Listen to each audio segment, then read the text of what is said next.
The morning light filtered through the light curtains, warming my old hands. 67 years is a long time. So much behind me. Children, strangers, and my own, working without a day off. Arthur's illness, his death. Now I finally have time to sit like this, with a cup of tea, and watch the sun slowly rise over the mountains of Reno. My villa. Even mentally saying those words felt strange. After so many years of saving, after all the loans and debts, I finally had my corner. A small one, of course. A realtor would probably call it compact, but for me, it's a real villa. 2 bedrooms, a spacious living room with access to the terrace, a small garden with a view of the mountains. For 40 years, I worked as a teacher in the kindergarten sunbeams. Hundreds of little fidgets passed through my hands. How many noses I wiped, how many knees bandaged, how many tales told. I remember almost all my little ones.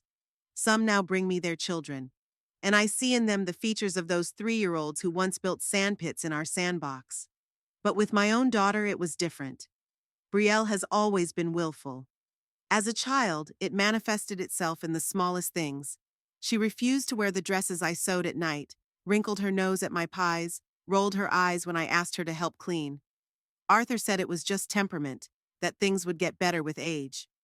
But as the years went by, Brielle only grew more distant. At 18, she left for college, and since then our conversations had become a formality. Holiday calls, occasional weekend visits. She was always looking at her watch, always in a hurry.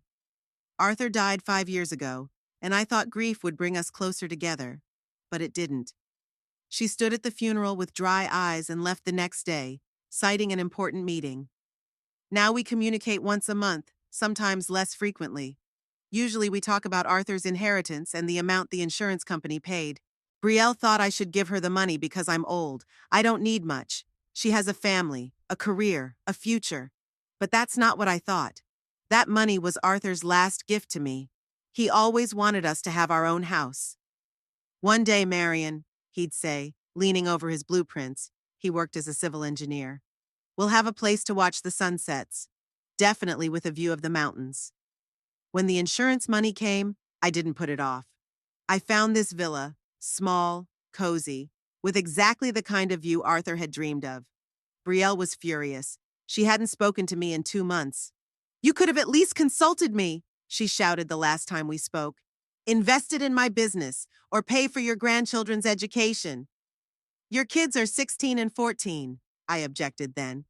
"There's still time before college. I'm 67 and I want to live for myself." It sounded selfish, I know. But after so many years given to others, husband, daughter, other people's children, I felt I was entitled to a little piece of happiness. And for the 3rd month now, I've been enjoying the silence. In the mornings, I drink tea on the terrace. In the afternoon, I work in the garden. I have a whole bed of tomatoes and cucumbers and a few currant bushes. In the evenings, I read books I've been putting off for decades, or watch old movies. Sometimes my neighbor, Helda Nutting, a woman about my age, comes over. She brings her specialty liqueur, and we chat about everything. Life is finally calm and measured, just the way I wanted it to be after all those years of turmoil. Kindergarten was always chaotic. Children crying, laughing, fighting, making up, breaking things, building things. I loved this job, but every night I came home exhausted. Now I can just sit and watch the sky change. The day the phone rang, I was transplanting violets. The phone buzzed somewhere in the back of the house, and I didn't hear it right away. Then, wiping my hands on my apron, I went to find the receiver. It was Brielle. "Mom?" Her voice sounded strange, like she was holding back sobs. "I need to talk to you." I sat on the edge of the couch, feeling my insides clench with anxiety. "What's wrong? The kids?" "No, they're fine. It's Garrett. We're in trouble." Garrett Flint, her husband. A handsome man with cold eyes and an overly white-toothed smile. He worked as an insurance adjuster and, according to Brielle, had a brilliant career. I'd only seen him a few times, at his wedding and at Arthur's funeral. Both times he made a strange impression on me. Polite and courteous, but there was something about him that was slippery. Like his words and smiles were just a mask. "What's the problem?" I asked cautiously. "Financial ones," she sobbed. He invested in some project, all of our savings, and now Now we're on the verge of bankruptcy. I didn't say anything, waiting for the rest of it. Brielle never called just to cry. There was always a purpose behind her calls. We had to sell the house, she continued after a pause. But it wasn't enough. The bank is still demanding payments. Mom, we have nowhere to go. This is it. I took a deep breath. Do you want to stay with me? Just for a little while, she added hastily. Just for a couple weeks. Just until Garrett gets the bank straightened out. Please, Mom. I don't know who else to turn to. I stared at my hands, old swollen veins, stained from the earth. Hands that had spent so many years caring for others. Would I be able to say no to my own daughter? All right, I said quietly. Come. I have a guest room. Thank you. She sounded relieved. We'll come tomorrow, can we? We? I asked her again.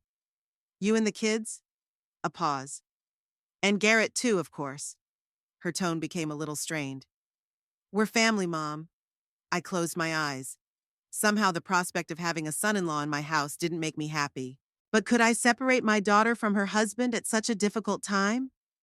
Of course, I agreed. Come. After the conversation, I sat still for a long time. My mind was spinning with unpleasant thoughts. Brielle with her husband and two teenagers in my small house. The noise, the mess, having to cook for 4 instead of 1. Goodbye, peace and quiet. But it wouldn't be for long, I convinced myself. Just a couple weeks. Plus, it's a chance to bond with my daughter, to get to know my grandchildren better. Maybe a shared roof would bring us closer together. I got up and went to prepare the guest room. I carefully made the bed with fresh linens, dusted the dresser, put some roses from the garden in a vase. Then she looked around the kitchen. The supplies were not enough for 4 people. I would have to go to the store tomorrow morning. In the evening, I couldn't sleep for a long time. I lay staring at the ceiling and thought about the upcoming changes. Something told me it wouldn't be as easy as Brielle had promised. Something in her voice, some note, like she wasn't telling me the whole story. The phone rang again as the clock struck almost midnight. I fumbled for the receiver in the dark. Mom? Brielle's voice sounded uncertain. There's something else. Garrett's mom. She has nowhere to go. Do you mind if she does too? I sat up on the bed, my sleep gone. Brielle, I only have 2 bedrooms. She can sleep with me and Garrett and the kids in the living room, or the other way around. We'll figure something out. I felt irritation rising inside. But then I remembered how I'd once stood in front of closed doors myself, holding little Brielle's hand. It was after my first husband left us. I'd gone around to all my friends and relatives before I found a roof over my head. Okay, I said tiredly. Let her come too. Thank you, Mom, you're the best. I hung up the phone and leaned back on the pillows. 5 people in a house meant for 2. Well, it's gonna be crowded. But it won't be for long. Just a couple weeks. As I fell asleep, I imagined Brielle and I sitting on the terrace with cups of tea, having heart-to-heart talks. How I'd finally get to know my grandchildren. How I would help my daughter through a difficult time. I didn't know then that Brielle's call would turn my life upside down. I didn't know I'd soon regret my decision. I certainly didn't know what I'd do to protect my dignity. It was a busy morning. I got up at 6, went to the store and came back with 2 heavy bags. I bought everything a large family might need. Milk, eggs, bread, meat, vegetables. Got extra sets of linens out of the closet. I checked if the second bathroom, which I hardly ever used, was working. I don't know why I tried so hard. Maybe it was the foolish hope that caring would melt the ice in my relationship with Brielle. Or maybe I just didn't want to make a big deal out of it. I didn't want my daughter to think her mother had turned into a slovenly old woman who couldn't take care of her guests. By noon, I heard the sound of a car pulling up. I looked out the window and saw a big black SUV pull up in front of my house. I didn't know how the thing had squeezed through the narrow driveway. Garrett was the first to get out of the car, tall, slender, wearing a light-colored suit, as if he were on his way to a business meeting rather than a visit with his mother-in-law. He opened the back door and helped an older woman with dyed red hair out. I blinked. They'd arrived with his mother at the same time? Odd. Brielle had said the mother-in-law would arrive separately. My daughter showed up next. Brielle looked tense, dark circles under her eyes, tightly compressed lips. She was followed by 2 teenagers, my grandchildren Audrey and Finley. I'd last seen them 3 years ago. They've grown, almost unrecognizable. Audrey, the older one, looks just like her mother. The same high cheekbones, the same stubborn chin. And Finley looks more like his father, though his eyes are softer. I stepped out onto the porch, wiping my hands on my apron. "Welcome," I said, trying to smile as warmly as I could. Brielle came over and hugged me awkwardly. She smelled of expensive perfume and cigarettes. She smoked when she was nervous. "Thank you, Mom," she whispered. "You're a great help." Garrett opened the trunk. To my amazement, suitcases started coming out. Lots of suitcases, and boxes, and some bags. "What are these?" I asked Brielle. "Our stuff," she bit her lip. "A little more than I thought it would be, but—" "Brielle said you had plenty of room." Garrett walked over, extending his hand for a formal handshake. "It's good to see you again, Mrs. Thorpe." "Marion," I corrected myself. "Just Marion." The woman with the dyed hair. His mother, apparently, was standing a little ways away, looking around my house with obvious disapproval. "I'd like you to meet her," Garrett said. "My mother, Eudora Flint." I nodded at her, but she just pressed her lips together. "It's very compact here," she said in a tone that sounded like the worst kind of insult. "Yeah, it's not a mansion," I agreed, feeling my shoulders tense. "But it's enough for me alone." "Mom, don't start," Garrett whispered. The kids were standing by the car, shuffling from foot to foot. Audrey was typing without looking up from her phone. Finley looked at me curiously. "Hi, Grandma," he said suddenly. "Nice house." I smiled, touched by his friendliness. "Thank you, sweetie. Let's all go inside." I made dinner. As they entered the house, I noticed a strange thing. Garrett moved as if he were entering his own domain. He'd look around with a look of appraisal, a nod of approval, or a slight wince. It was as if he were mentally rearranging the furniture and changing the wallpaper. "It's nice," Eudora said as she entered the living room. "A little old-fashioned, but nice." I clenched my teeth. "It won't be for long," I reminded myself. "Just a couple weeks." "Come on in. Make yourself comfortable," I said aloud. "I'll show you where everything is." As I showed the house, Garrett didn't stop asking questions. "How much did I pay for the house? What are the utility bills? Are there any good restaurants and schools nearby?" "Why do you need to know about schools?" I couldn't take it anymore. "You'll only be here for a couple weeks." There was an awkward pause. "Maybe a little longer," Brielle interjected. "It's a complicated situation." "How long exactly?" I asked, realizing I wasn't going to get an answer. "Let's eat first." Garrett patted me on the shoulder with such condescension that I wanted to shake his hand off. "Then we'll talk about the details." At lunch, I was on pins and needles. Everyone ate in silence. The kids were on their cell phones. Eudora barely touched her food, saying she had a special diet. Garrett ate with gusto, but occasionally wrinkled his nose as if the food was undersalted. Brielle avoided my gaze. After lunch, I offered to take the children to see the garden. Audrey declined, saying she had to study, but Finley agreed. As we walked between the beds, I tried to get my grandson to talk. "How's school going?" "It's fine," he shrugged. "It's a break between semesters." "Do you have any hobbies?" "I play guitar a little, and video games. Nothing special." We were standing by the currant bushes when we heard a loud conversation coming from inside the house. Garrett was arguing vigorously.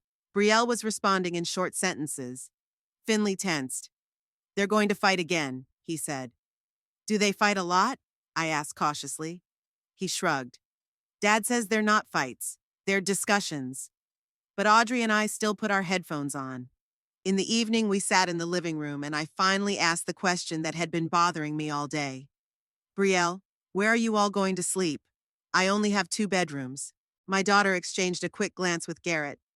"Actually, Mom, we were thinking you could move into the study, and Garrett and I could take your bedroom.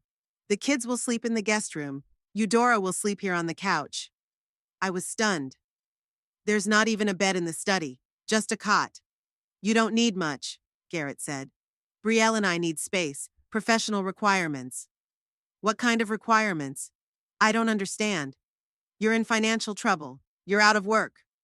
Garrett's face froze.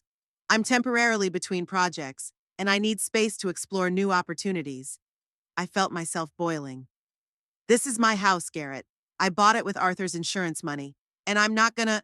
Mom, Brielle grabbed my hand. Please, just for a few weeks. We're family. I looked into my daughter's eyes. There was desperation there. Something was going on, something more serious than she was telling me.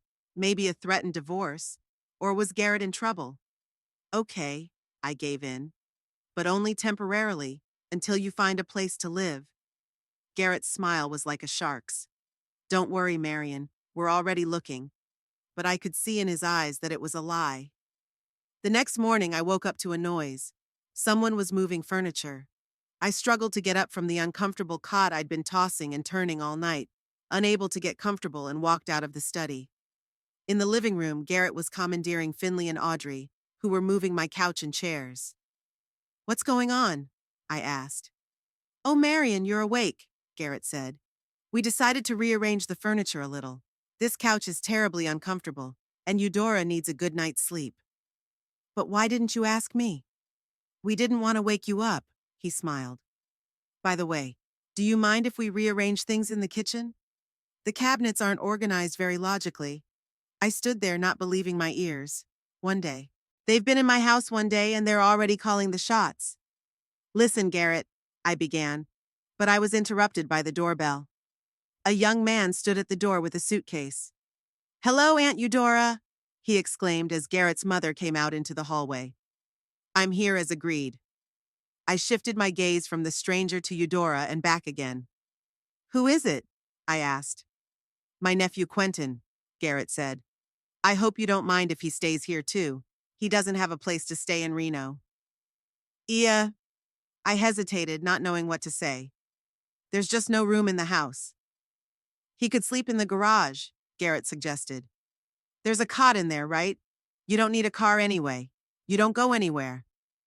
I took a step back, trying to comprehend what was happening. My house was filling up with strangers, and there was nothing I could do about it. Brielle, I called out.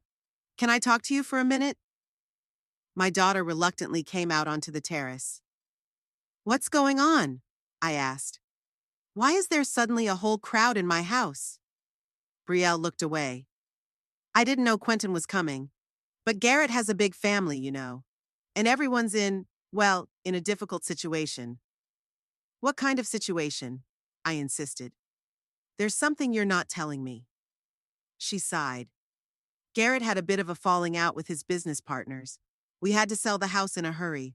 And now, we have nowhere to go. All of us. I looked at my daughter and I didn't recognize her. Where's the independent Brielle who always knew what she wanted? How long is this going to last? I asked. I don't know, she answered honestly. But we are very grateful for your help. She hugged me, but the hug felt mechanical. By the end of the week, life in my house was unrecognizable. I got up before everyone else, cooked breakfast for 7 people. Then I cleared the table, washed dishes, did laundry, ironed. My garden remained neglected. I had no time to do it. My books dusted on the shelves. In the evenings, I collapsed from exhaustion. Garrett hardly ever left his study, my former bedroom. Brielle sat in the guest room all day long. The kids wandered around the house like ghosts, headphones on at all times. Eudora bossed me around like I was her personal maid. And Quentin just idled around, devouring food from my refrigerator and leaving dirty footprints on my carpets. One evening I was washing Garrett's shirts. He insisted they had to be hand-washed when Brielle walked into the bathroom. Do you need help? She asked, and I almost cried with gratitude. Yes, please, I said, holding out one of the shirts to her. We stood shoulder to shoulder, striping the snow-white fabric. Brielle, I finally decided. How long is this going to take? She tensed. I don't know, Mother. Garrett says a couple more months until he finds a new job. Months? I almost dropped my shirt. But you said weeks! Things have changed. She wouldn't look me in the eye. He was having problems with his last employer. Some sort of, accounting miscommunication. I suddenly realized what she was talking about. Embezzlement. Her husband seems to have his hand in the company's coffers. Why do you put up with it? I asked quietly. Why do you let him boss you around? He's my husband, she replied simply. And the father of my children. That's not an answer, I countered. Arthur never treated me the way Garrett treated you. Arthur wasn't that successful, she snapped suddenly. And he didn't have those connections. I stepped back as if she'd hit me. 40 years I've worked to make sure she has everything she needs, and she throws it in my face that her father wasn't successful enough. Your husband is out of work now and living in his mother-in-law's house, I said coldly. That doesn't sound like much success. Brielle's face contorted with anger. It's only temporary. He'll get a new job and we'll be back on our feet. And you're just jealous because I made a better choice than you. She stormed out of the bathroom, slamming the door. And I was left standing there, holding the wet shirt of the man who was destroying my home and my family. The next morning when I went down to the kitchen, Garrett was already there. He was sitting at the table with a cup of coffee and leafing through the newspaper. Marion, he said without looking up, we need to talk about household duties. I silently poured myself a cup of coffee. Eudora noticed that you don't clean the bathroom very thoroughly, and the children complain that their clothes aren't ironed properly, and breakfast is served later than usual today. I set the cup on the table, trying not to spill the coffee from the trembling in my hands. Garrett, I said slowly, this is my home. I let you live here. I cook, I clean, I do the laundry, even though no one asked me to. And now you dare to criticize the way I do it? He finally looked up from the paper. There was no warmth in them. We're a family, Marion. We're supposed to help each other. If you can't handle the household chores, maybe you should hire an assistant. On me, of course, I grinned bitterly. We're having financial difficulties right now, he shrugged. And you have a pension and savings. I looked at him and couldn't believe what was happening. This man had come into my house with his whole family, evicted me from my bedroom, made me serve them, and now he was demanding that I hire a maid. Garrett, I said quietly, I think it's time for you to find another place to live. He smiled, and it reminded me of a predator's grin. Brielle would be very upset if she heard you were throwing your only daughter out on the street. I'm not kicking her daughter out, I countered. I'm asking her husband to show respect for my home and for me. Brielle and I are one, he said, standing up. And the children are part of us. You don't want to lose touch with your grandchildren permanently, do you? It was a threat, direct and blatant. He was basically saying, do what I want, or you'll never see your grandchildren again. I took a deep breath. I'll talk to Brielle, I said, directly, without intermediaries. Of course, he nodded. You have the right. Just be aware that she has always chosen me, and will always choose me.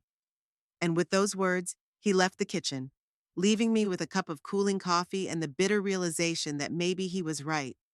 But when I found Brielle and tried to talk to her about Garrett's behavior, she brushed it off. Mom, he's stressed out. He lost his job, his house, all his savings. Of course he's irritable. Just bear with him for a while. How long? I insisted. A week? A month? A year? She didn't answer. She shook her head and walked out of the room saying, if you don't want to help us, just say so. I stood there staring after her, and I felt something inside me break. My daughter is completely under the influence of this man. She doesn't see what's going on, or she doesn't want to. What about me? What do I do? Kick them all out and lose my last connection to my daughter and grandchildren? Or bear it and let Garrett turn me into a servant in my own house? In the evening, I sat on the terrace watching the sunset. The house was noisy, arguing, demanding things of each other. And I sat outside, feeling like a stranger, evicted from my own life. I didn't know how to regain control of a situation that was becoming more unbearable by the day. It was the third month of the Brielle family's stay in my house. During that time, I'd gotten used to waking up before dawn so I could shower before everyone else got up and occupied the bathrooms for long hours.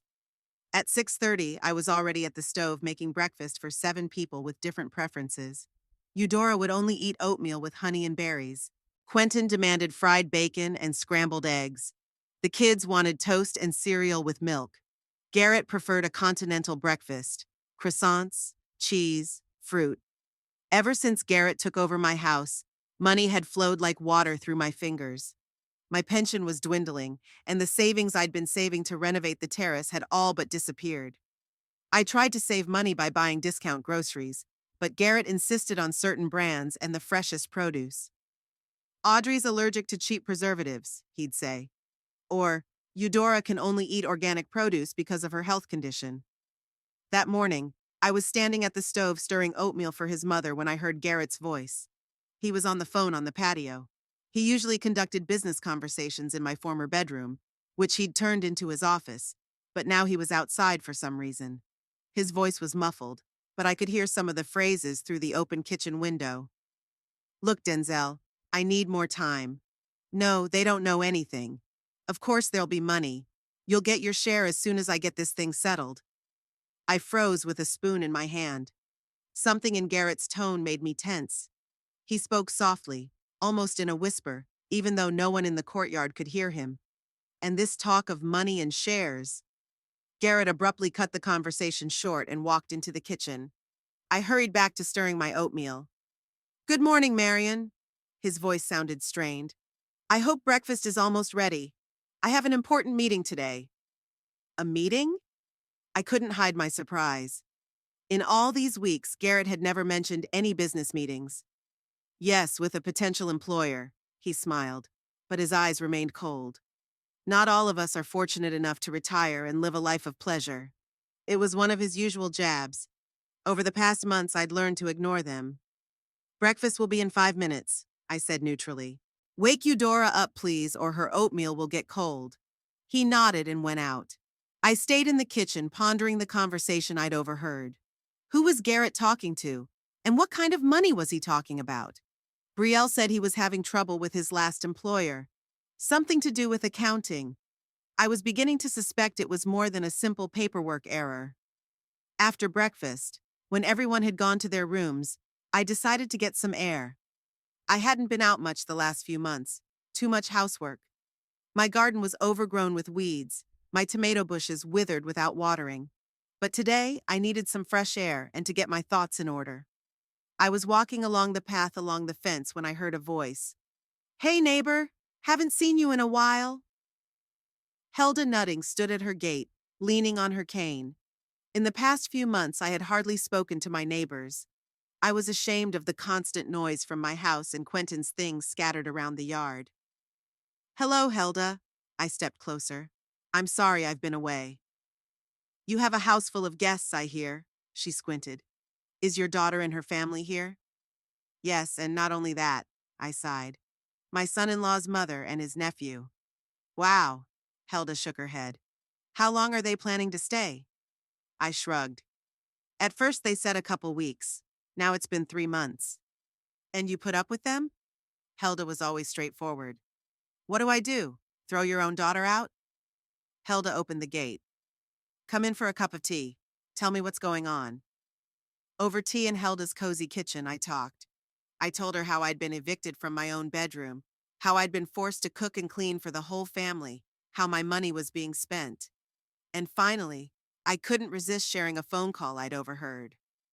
There's something fishy going on, I concluded. Brielle said he was having trouble at work, but I'm starting to think it's more serious than that. Helda stirred her tea thoughtfully. Garrett Flint, you said? And he worked as an insurance appraiser? What company? Western Shield, I think. I racked my memory. Why do you ask?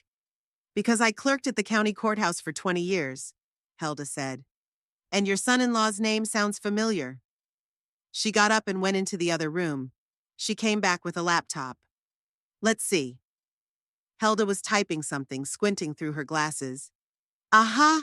She exclaimed after a minute. I knew it.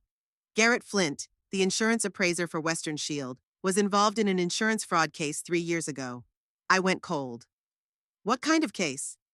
A group of appraisers deliberately inflated damages on insurance claims. The client would get a higher payout and split it with the appraiser. Your brother-in-law was on the suspect list, but they couldn't prove anything. The case was dropped. Are you sure it was him? I asked, even though I already knew the answer. Not many Garrett Flints work as insurance appraisers at Western Shield. Helda shrugged. And now he's having trouble with his job and you're all staying with you. Coincidence? I shook my head. Brielle was talking about reporting problems. Honey, Helda covered my hand with hers. Reporting problems is when you forget to file a form, When you get fired from your job and have to sell your house in a hurry, that's something more serious. We didn't talk for a while. I was digesting what I'd heard. What do I do, Helda? First, find out what's really going on. She closed the laptop. Your son-in-law has been making strange phone calls, sitting around without a job, but insisting on expensive groceries.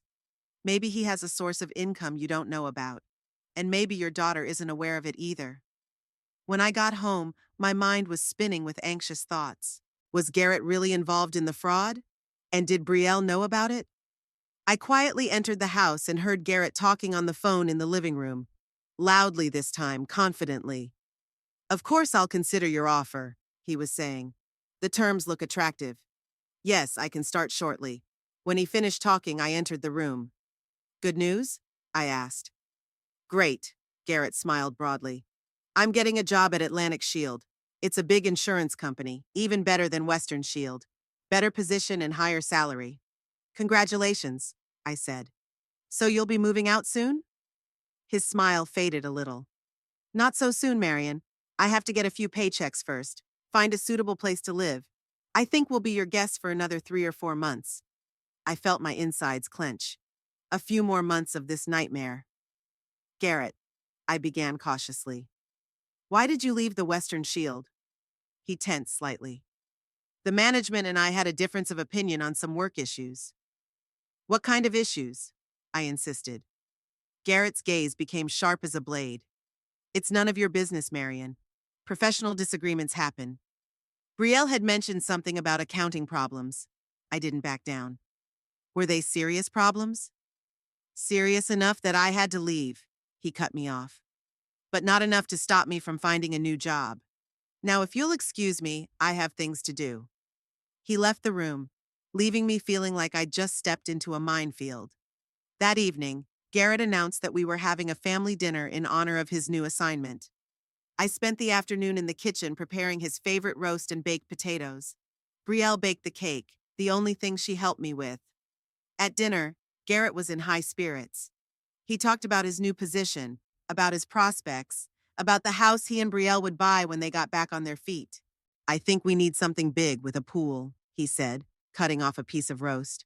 The kids need space to develop. And a room for Mom, Brielle said, looking at me. So you can come and visit. I smiled weakly. After everything that had happened, I wasn't sure I'd want to visit. Speaking of space, Garrett continued, turning to me. Marion, Brielle and I have discussed and decided that we need more space to work in. I'll be working remotely with Atlantic Shield until the official transition, and Brielle wants to take over her online business. So, if you don't mind, we need a guest room too. I almost dropped my fork. Where are the kids gonna sleep? They can move into the living room, Garrett shrugged. It's more comfortable for them, closer to the kitchen and the TV. Where will I sleep? I asked, my voice trembling. In the study, of course, he said, as if it were obvious. That's where you sleep anyway.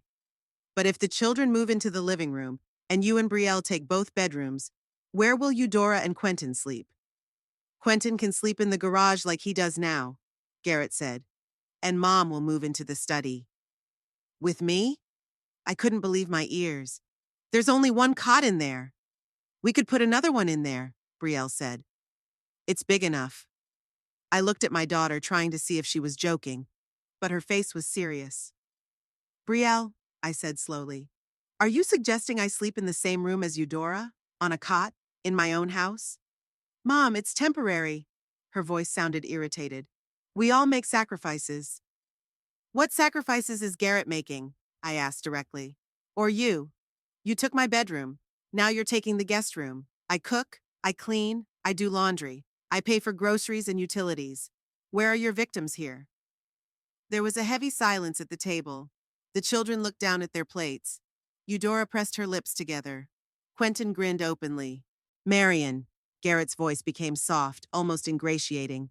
We appreciate your help. We really do. But right now we need to focus on restoring our financial position, and that requires some rearrangements. Realignments? I couldn't contain my bitterness. You're trying to force me out of my house for good. Mom, Brielle exclaimed. You're exaggerating. Am I? I turned to her. 3 months ago, you said you'd stay here for a couple weeks. Now you're talking about 3 or 4 more months. And then what? Another 6 months? A year? Marion, Garrett put down his fork.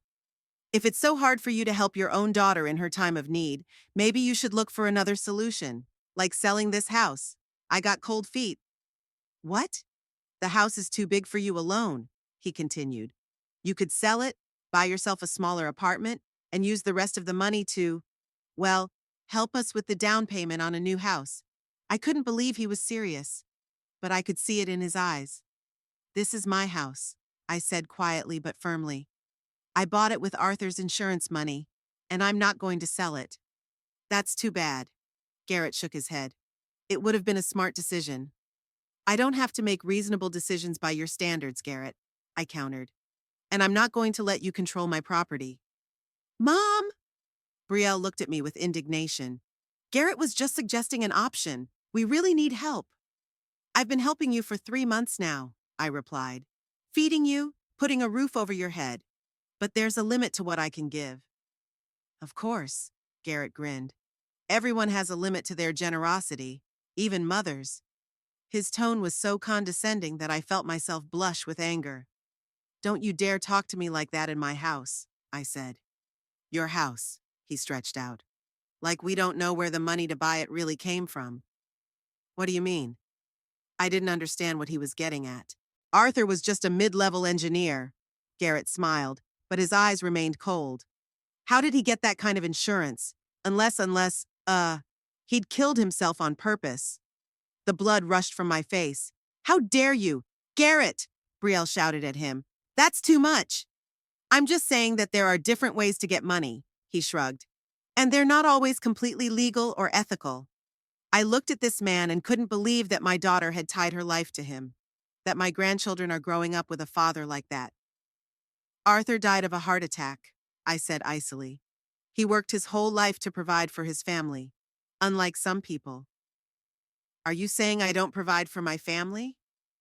Garrett stepped forward. That I'm not doing the best I can for Brielle and the kids? I don't know what you're doing, Garrett, I replied.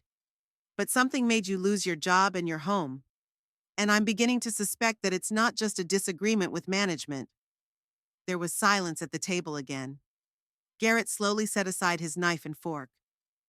Are you accusing me of something, Marion? I just want to know the truth, I said. What really happened at the Western Shield? Why did you suddenly find yourself without money? Mom, come on, Brielle interjected. Not at dinner. But Garrett held up his hand, stopping her. No, no, no, let your mother speak. I'm interested in what she thinks. I looked him straight in the eye. I think you're hiding something, and that my daughter and grandchildren could get hurt because of it.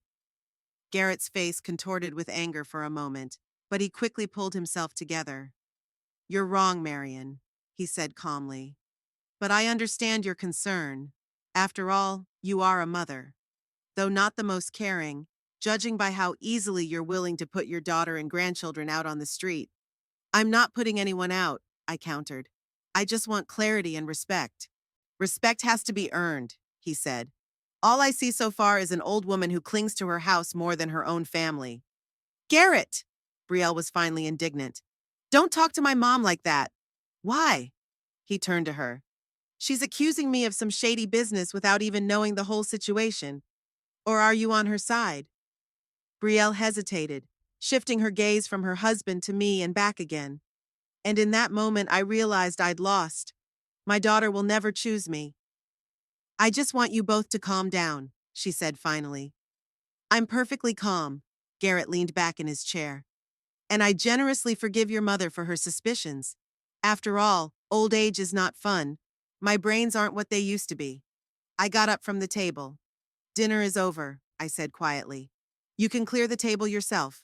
I'm tired. And without waiting for an answer, I left the room. Behind me, I could hear Garrett talking. See, Brielle?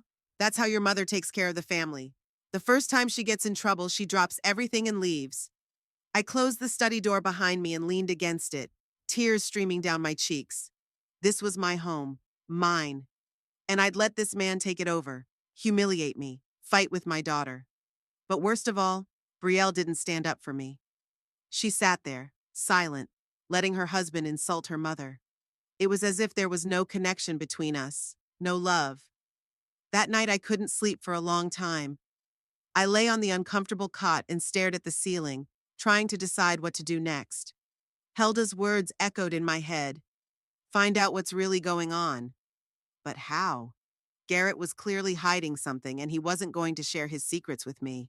I had to protect myself, my house, and maybe even my daughter from a man who seemed to have gotten her involved in some shady story. But in that moment, I felt utterly powerless. An old, tired woman being forced out of her own home. And no one, not even my own daughter, would take my side. After that humiliating dinner, I avoided Garrett for days, as much as I could in the cramped house.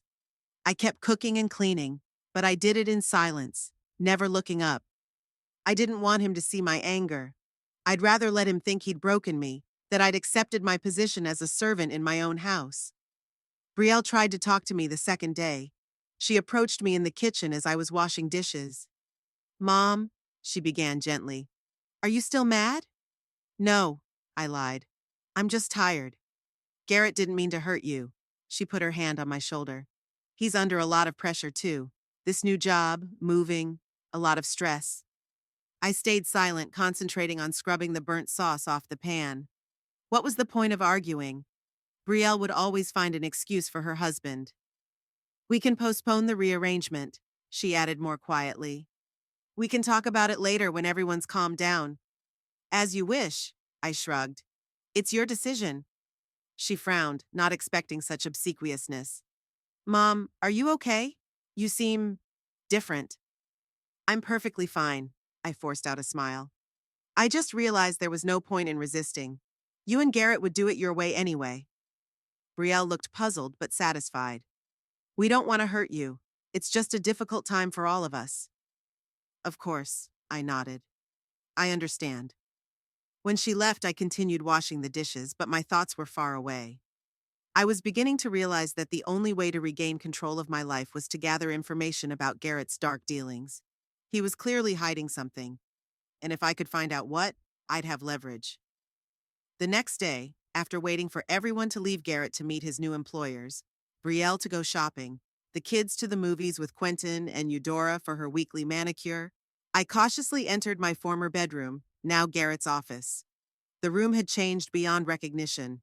My old bed had been replaced by a massive desk. The walls where Arthur's pictures of flowers had hung were now covered with diplomas and certificates. Even the smell was different, a mixture of Garrett's cologne and the cigars he sometimes smoked on the terrace. I cautiously began to look around the table. There were some papers lying on the surface job applications, resumes, official letters from Atlantic Shield. Nothing special or suspicious. The desk drawers were locked. I tried gently pulling the handle of the top one. It was locked. The bottom one, too. That only reinforced my suspicions. Why would Garrett lock the drawers if he had nothing to hide?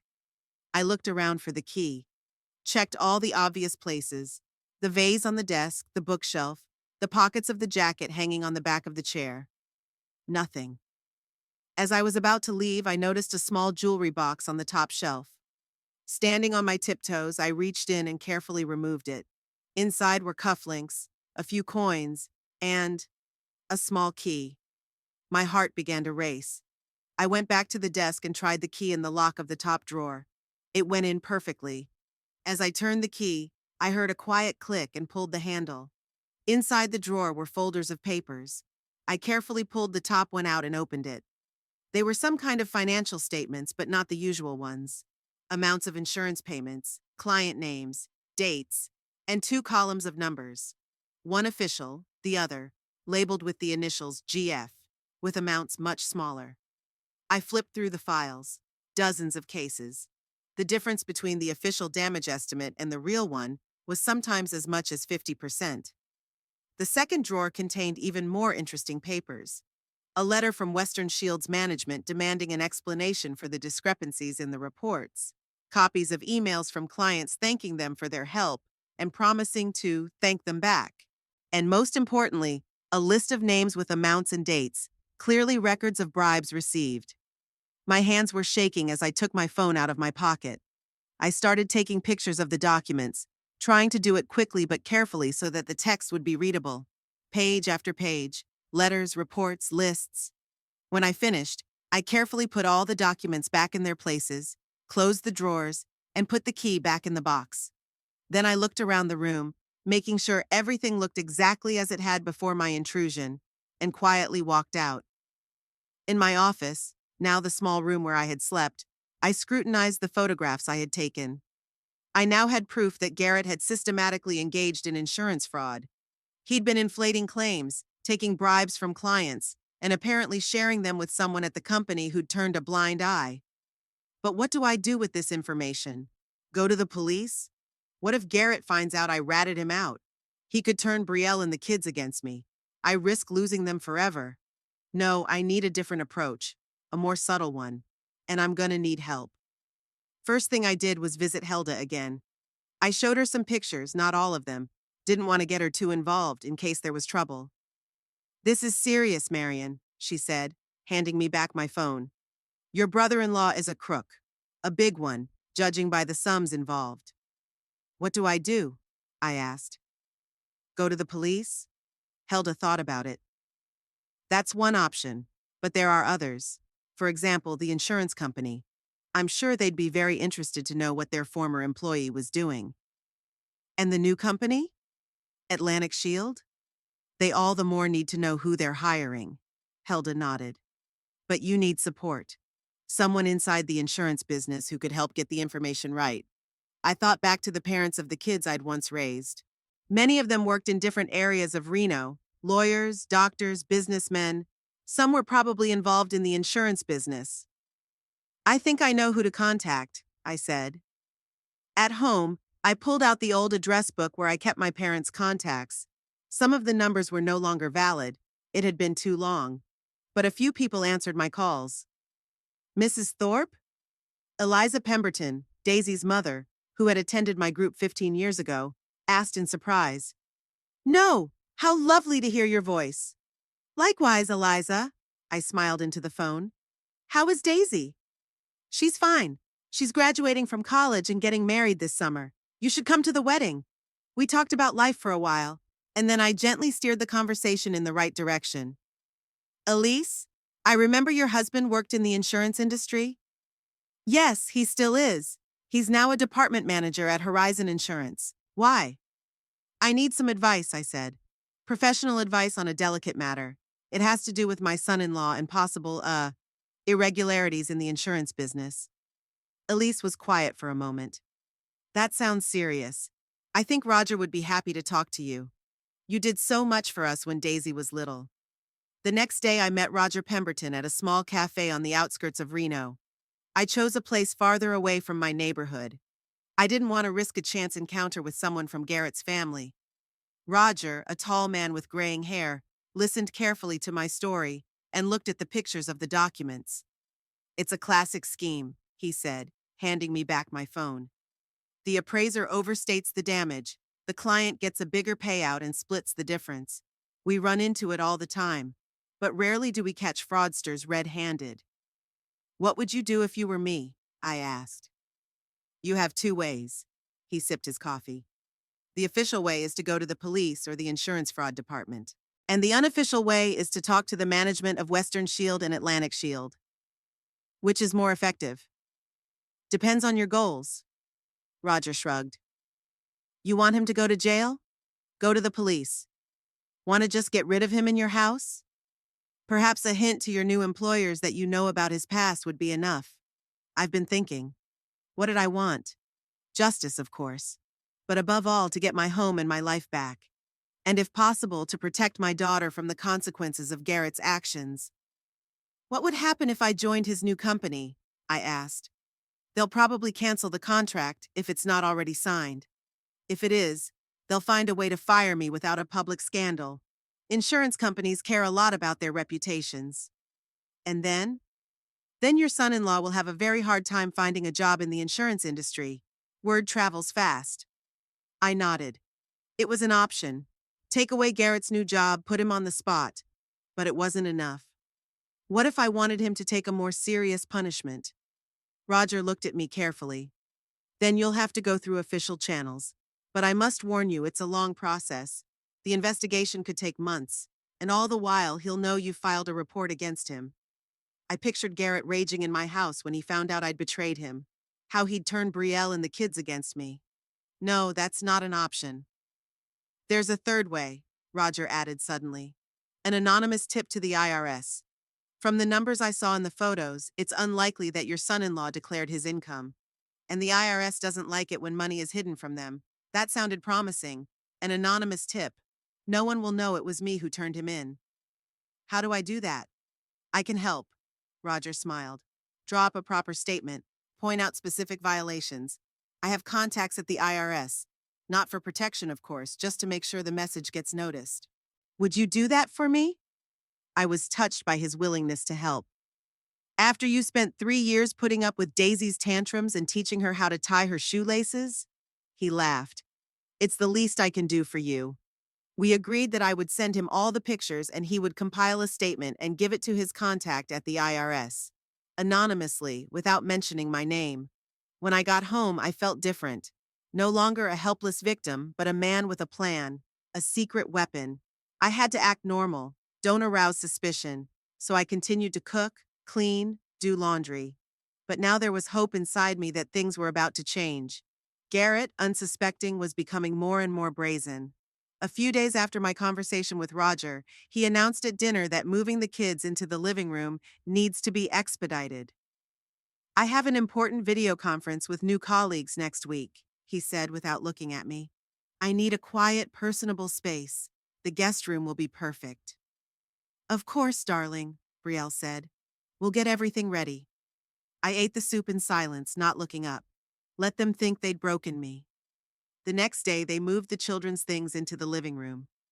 Audrey complained that she had nowhere to do her homework, but Garrett said, use the kitchen table. Grandma doesn't cook all day. He didn't even ask my opinion. He just used my space like it was his own. Judora had been left on the living room couch, but Garrett was already hinting that soon we'd have to share an office. It's getting hard for Mom to sleep in a common space with teenagers, he said.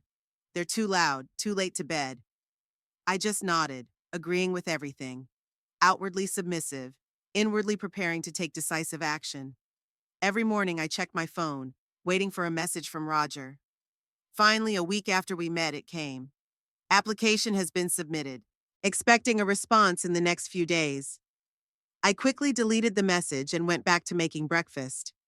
Garrett walked into the kitchen, impeccably dressed as always, tablet in hand. Good morning, Marion, he said almost friendly. The success of his new job had made him less stressed. I hope we'll have something more interesting than the usual cereal today. I made an omelet, I replied. With mushrooms, like you like. He nodded and sat down at the table, reading something on his tablet. I watched him furtively, thinking that it wouldn't be long before that confidence evaporated. Garrett sensed my gaze and looked up. Is something wrong? No. I turned back to the stove. I was just thinking about the dinner menu. Ah, he turned back to the tablet. Speaking of dinner, I'm having coworkers over on Wednesday. 5 or 6 people. Nothing elaborate, just appetizers and drinks. You don't mind, do you? I almost dropped my spatula. He invites strangers into my house without even asking permission? Of course I don't mind. I forced out a smile. I'll make something special. Great! He obviously didn't notice my tension. I knew I could count on you. I put the omelet on a plate and set it in front of him, thinking about how much his life would change in the next few days. He sat there, confident in his power, unaware that I had already planted a bomb under his entire future. That same night, another text came in from Roger. The IRS is interested. They've started an audit. Also passed the information on to Atlantic Shield through a reliable person. They're looking into the matter as well. I took a deep breath. The wheel had begun to turn. Now all we had to do was wait. And 2 days later, as Garrett left for a meeting and I was cleaning the guest room, his phone rang, left on the table.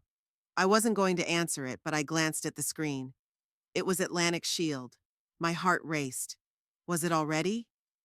Garrett came back an hour later, dark as a cloud. He walked silently into his office and shut himself in. I heard him talking loudly on the phone with someone. I couldn't make out the words, but the tone was unmistakable. Something had gone wrong. He was unusually quiet at dinner. Brielle asked several times if everything was all right, but he waved it off. Just a little difficulty at work. Nothing serious. But I could see in his eyes that it was more than that. Garrett spent the next day at home, locked in his office.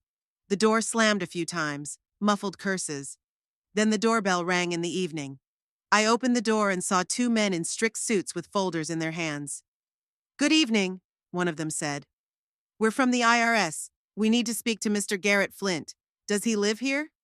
"Yes," I answered, feeling a strange satisfaction welling up inside me. "He's home. Come in, please." And I opened the door wider, letting in the people who were supposed to help me regain control of my life. The men from the IRS spent almost 3 hours in the office with Garrett. There were occasional raised voices from behind the closed door, but the words were indistinguishable. We all waited in the living room. Brielle was smoking nervously on the patio, glancing around the house. Judora sat stone-faced, hands folded in her lap. The children talked quietly in the corner. Quentin flicked the TV remote aimlessly, changing channels without sound. When the door finally opened, Garrett came out, pale, his face contorted with rage. The men at the IRS remained calm and collected. "We'll be in touch with you shortly, Mr. Flint," one of them said. "In the meantime, we strongly advise you not to leave town." Brielle rushed to her husband as soon as the inspectors left. "What's wrong? Garrett? What did they want?" He pushed her away and turned to me. There was so much hatred in his eyes that I took a step back. "It was you," he said through gritted teeth. "You put them on me." "What are you talking about?" I tried to make my voice sound confused and frightened, even though I was cheering inside. "This is the first time I've seen these people." "Don't lie!" He stepped toward me, clenching his fists. "Who else could have known? Who could have given them those documents?" "What documents?" Brielle intervened. "Garrett, explain what's going on." He turned sharply toward her. "Your mother has been spying on me, photographing my papers, and now the IRS is accusing me of income concealment and fraud." Brielle turned pale and turned to me. "Mom, is it true?" I took a deep breath. The moment of truth had arrived. "Yes," I said firmly. "I found documents that prove Garrett took bribes from insurance company clients.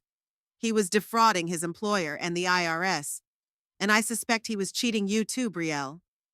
There was dead silence in the room for a moment. Then Garrett lunged toward me.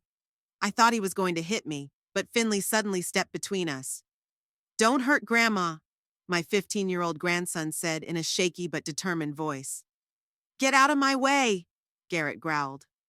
"No." Finley didn't budge. Garrett froze, apparently realizing he'd been prepared to attack an elderly woman in front of his children.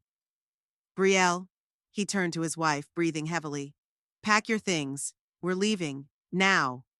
"Where to?" she asked, confused. "We don't have any money for a hotel." "We'll figure it out," he shouted. "The main thing is to get out of this house. I'm not staying here a minute longer with this."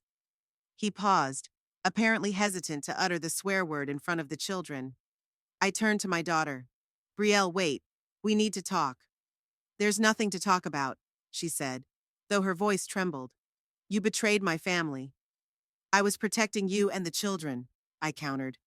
"Garrett got you involved in something illegal. He didn't lose his house and his job because of a disagreement with management. He lost his job because he was caught cheating." Brielle hesitated, shifting her gaze from me to her husband and back again. "Was it true?" she asked Garrett. "What Mom says? Is it true?" His face contorted. "Your mother doesn't understand anything. Yes, I've optimized the process, but that's what everyone does. It's just a way to earn a little more in this damn system that squeezes everything out of you." "You've been stealing money?" Brielle's voice became quiet, almost a whisper. "I did not," he snapped back. "I just took what I was owed, and all would have been fine if your mother hadn't poked her nose where it didn't belong." I saw something change in my daughter's eyes. It was like the veil was starting to lift. "And when you said you'd get a job at Atlantic Shield, was that a lie too?" He didn't answer, and that was more eloquent than any words. "They withdrew the job offer," I said. "I don't know how they found out, but they must have gotten wind of Garrett's machinations. "Shut up!" Garrett yelled. "You've ruined everything! Everything I've spent years building!"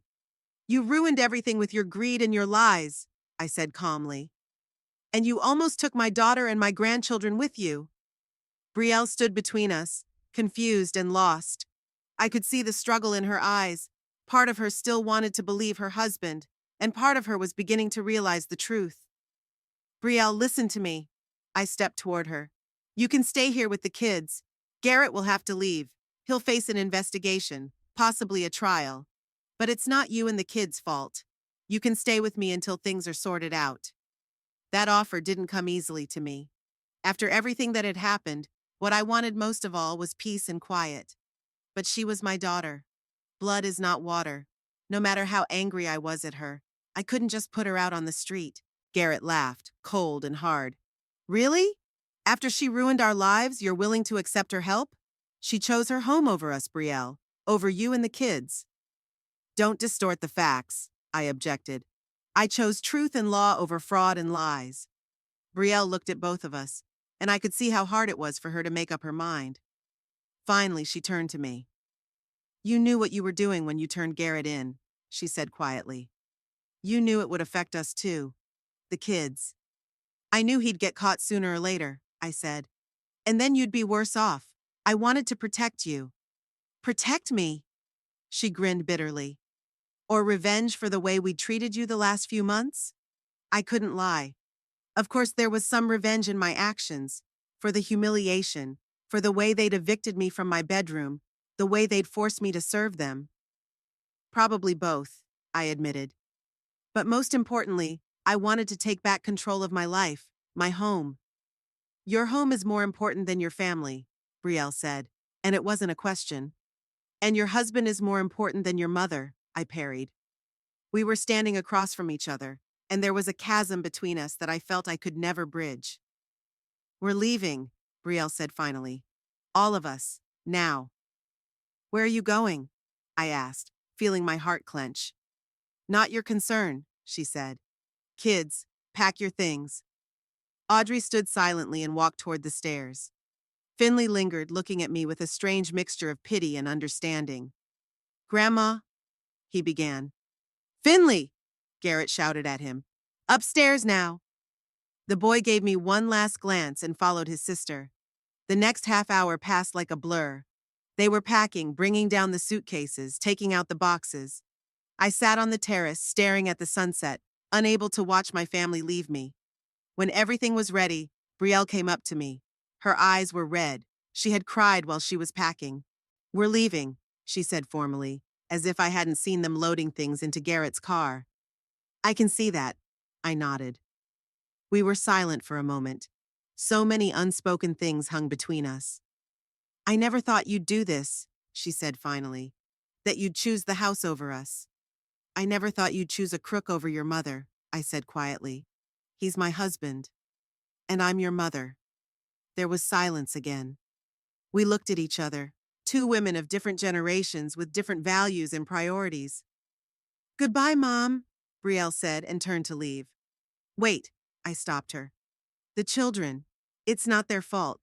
Tell them they can always come to me if they need anything."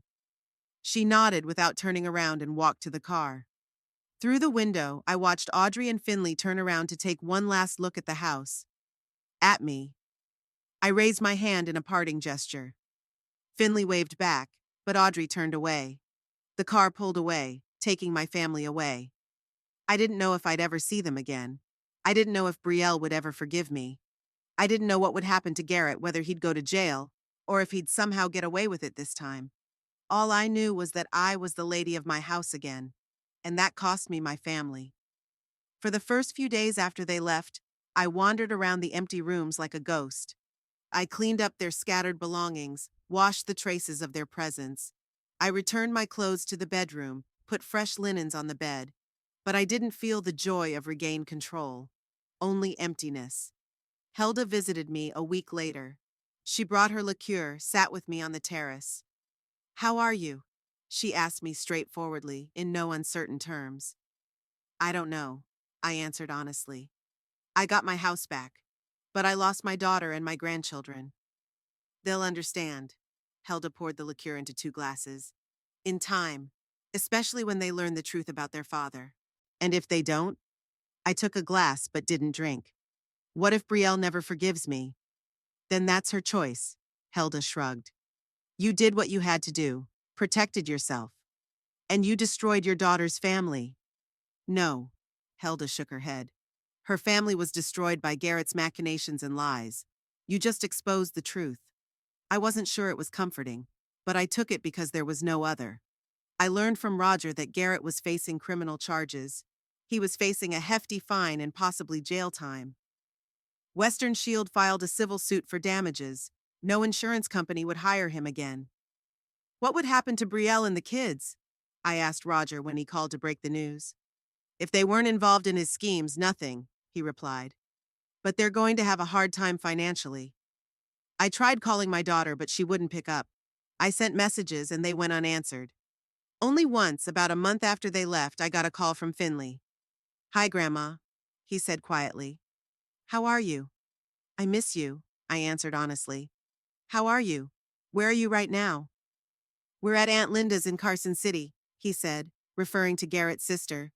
It's a little cramped, but it's tolerable. How's Audrey? And Mom? Audrey's mad at you, Finley sighed. Mom, she doesn't talk about you. Not at all. We didn't talk for a moment. Then he added, Dad got arrested yesterday, right at home, in front of everyone. It took my breath away. I'm sorry, Finley, I really am. I'm not, he said, suddenly firm. I knew he was doing something bad. I heard him on the phone, saw him hiding money from my mom. He's not a good man, Grandma. I was amazed at the wisdom of this 15-year-old boy. You can come visit me, I suggested. Whenever you want. The door is always open. I know, he said. Maybe when things calm down. Mom's too upset right now. After that conversation, I felt strangely relieved. At least one person in my family didn't hate me, understood why I did what I did. As the weeks went by, I was getting back to my old life, working in the garden, reading books, occasionally seeing Helda. But everything had changed. I wasn't the Marion I used to be. I was tougher, more cynical. I learned to protect my boundaries. One evening, sitting on the terrace with a cup of tea, I heard footsteps on the path. I looked up and saw Finley. He was standing there, shuffling from foot to foot, a small backpack over his shoulders. Hi, Grandma, he said uncertainly. Can I come in? I set the cup down and stood up, feeling my heart pounding in my chest. Of course, sweetheart. Always. He walked up to the terrace and hugged me awkwardly. I pulled him against me, feeling my eyes fill with tears. Does Mom know you're here? I asked when we pulled away from each other. No, he shook his head. She wouldn't let me. But I'm not a kid anymore. I can decide who I want to hang out with. I nodded, not trusting my voice. Are you hungry? I finally asked. A little, he admitted. Come on, I'll make your favorite pancakes. He smiled, and in that smile I saw a glimmer of hope. Maybe all was not lost. Maybe time really does heal. And maybe someday Brielle would find the strength to understand and forgive me too. In the meantime, I had my grandson, and my home, and my dignity. I glanced back at the terrace before entering the house. The sun was setting behind the mountains, coloring the sky pink and gold, just the kind of sunset Arthur had dreamed of. I could almost physically feel his presence, his approval. You did the right thing, Marion. It was as if he were saying, never let anyone rob you of your self-respect. With that thought, I closed the terrace door and went to the kitchen where my grandson was waiting for me, the only link to family I might have lost forever. But I didn't regret it. Sometimes the price of freedom and dignity is very high, but it is always worth it.